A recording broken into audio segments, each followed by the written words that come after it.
తొగుట రాయపోల్ చేగుంట పోలీసుల సహకారంతో ఈ మహిళా గ్రూపులతోటి డబ్బులు పంచిపించారు. నేను దీని మీద ఎన్నికల ప్రక్రియ ముగిసిన 2 రోజులకి డీజీపీ తెలంగాణకు దరఖాస్తు ఇచ్చిన మేడంను ట్రాన్స్ఫర్ చేసిరు తప్ప ఈ రోజు దాకా యాక్షన్ లేదు. హరీష్ రావు అనేట ఆయన ఇప్పుడు మెదక్ ఎంపీ గెలవడానికి ఏపీఎంలని, సీఏలని, సీసీలని, ప్రభుత్వ టీచర్లను వాడుకొని వాళ్ళ ద్వారా డబ్బులు పంచాలని చూస్తున్నాడు. అందుకని దయచేసి పోలీస్ అధికారులకి, ప్రభుత్వ ఉద్యోగులకి నేను సవినయంగా చేసేటువంటి అప్పీల్ ఒకటే. వెంకట్రామరెడ్డి రేపు శ్రీకృష్ణ జన్మస్థానం పోతాడా, చంద్రశేఖరరావుని దోలుకొని పోతాడా, హరీష్ రావుని దోలుకపోతాడా, ఏమైతుందో తెలియదు. కానీ మా టీచర్లు, మా ప్రభుత్వ ఉద్యోగులు, మా ఏపీఎంలు వాళ్ళు ఇచ్చే చిన్న చిన్న డబ్బుల ప్యాకెట్లకు ఆశపడి మీరు ఇట్లాంటి తప్పుడు పనులు చేస్తే దయించి మీ భవిష్యత్ ఖరాబ్ అవుతుంది, మీ కెరియర్ లో మచ్చబడుతుంది. కాబట్టి ప్రభుత్వ ఉద్యోగులు, టీచర్లు, పోలీస్ అధికారులు, సెర్ఫ్ లో పనిచేస్తున్నటువంటి ఏపీఎంలు, సీసీలు, సీఏలు నేను మీకు సవినయంగా 2 చేతులు జోడించి అప్పీల్ చేస్తా ఉన్నా. My fight is not against the government employees. దయచేసి అర్థం చేసుకోవాలి, నా కొట్లాట మీతోటి కాదు.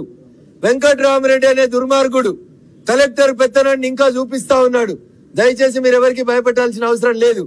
మీకెవరన్నా డబ్బు ఇస్తానని ప్రలోభ పెడితే మీరు వచ్చి లోకల్ పోలీస్ స్టేషన్ లో కంప్లైంట్ ఇవ్వండి.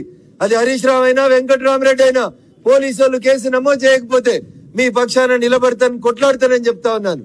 కాదు కూడదని హరీష్ రావు ఎంగిలి మెతుకులకు ఆశపడి ఏ ప్రభుత్వ ఉద్యోగి అయినా సరే ఇట్లాంటి తప్పుడు పనులను చేస్తే భారతీయ జనతా పార్టీ నాయకులు, కార్యకర్తలు we will chase you like anything and will make the government and the departments to take appropriate action against your careers. అందుకని ప్రభుత్వ ఉద్యోగులకి, పోలీస్ మిత్రులకి సవినయంగా అప్పీల్ చేస్తా ఉన్నా. ఇప్పటిదాకా జరిగింది. ఇప్పుడు జరిగే ఈ మహాభారత సంగ్రామంలో ప్రభుత్వ ఉద్యోగులకి నేను చేసే అప్పీల్ ఒకటే.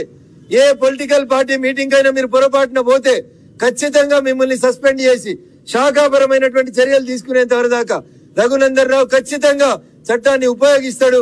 కాబట్టి దయచేసి మా కొట్లాటలో, ఆంబోతుల కొట్లాటలో లేగదూడలు బలైనట్టు ప్రభుత్వ ఉద్యోగులు దయచేసి మా పంచాయతీలకు రావద్దని, హరీష్ రావు, ప్రభాకర్ రెడ్డి, వెంకట్రామరెడ్డి, సునీత లక్ష్మారెడ్డిలు చేసేటువంటి ఈ తప్పుడు పనులకి మీరు సాక్షులుగా నిలవద్దు, ప్రేక్షక పాత్ర వహించొద్దు, అందులో మీరు సూత్రధారులు కావద్దని నేను సవినయంగా అప్పీల్ చేస్తూ, కొద్దిసేపటి తర్వాత ఈ 40 పేర్లు ఎవరైతే సెర్ఫ్ కింద పనిచేసేటువంటి అధికారులు ఉన్నారో వీళ్ళ మీద Panchayati Raj and rural development commissioner Srimati Anitha Ramachandran గారికి వీళ్ళందరి మీద రాతపూర్వకమైనటువంటి ఇంకొక ఫిర్యాదు రెడీ చేసుకున్నాం.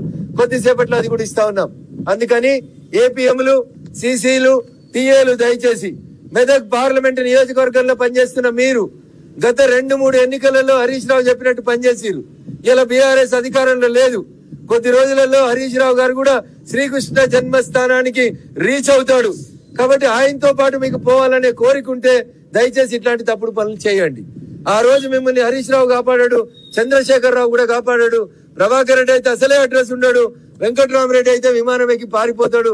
కాబట్టి తప్పుడు పనులు చేయొద్దని నేను దయించి ప్రభుత్వ ఉద్యోగులందరికీ సవినయంగా అప్పీల్ చేస్తా ఉన్నాను. Thank you very much.